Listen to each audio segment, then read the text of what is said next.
My name is Marin Alsop, and I'm the new principal guest of the Philharmonia. Unlike most people, I didn't have much choice about going into music because my parents were both musicians. And when I was about 6, they tricked me into playing the violin. And I loved the violin because you got to play in the orchestra. Then I started getting into trouble for they said I was trying to lead the orchestra from the back when I was about 8 years old. And then luckily I went to a concert. My dad took me to a concert and I saw the conductor come out and he was jumping around and he was so enthusiastic that I said, oh, that's what I can do and not get in trouble. So that was my motivation. It was all about, being able to have fun and not get yelled at. And that conductor I saw was Leonard Bernstein. Well, of course, I've known of the Philharmonia for many, many years, and the orchestra has an incredible reputation. But our paths hadn't really crossed because I worked with the other orchestras in London. And so it was really only a couple of years ago that I first conducted the Philharmonia, and we had a wonderful, wonderful concert and a great rapport.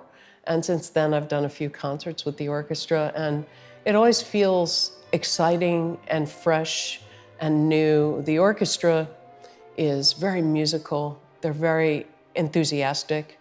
And the best part is, maybe because they don't know me too well, but they seem to laugh at my jokes, so I was really happy.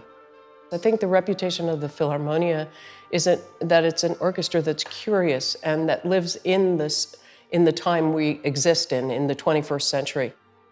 What I like to do the most are project-oriented programs that involve other art forms or reach out to communities that aren't normally part of the classical music experience. So that's what I'm looking forward to. As an artist, my main responsibility, of course, is first and foremost to the creators of these pieces. I'm the messenger of the composer.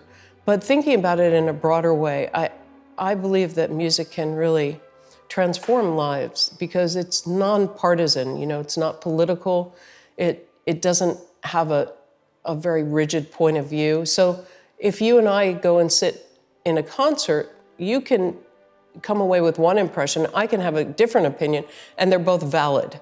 This is what I love about music. And I hope that the people that come to the concerts leave the concert hall changed in some way, that they're thinking in a different way or their emotions have been stirred in a unique way, because that's the power of music.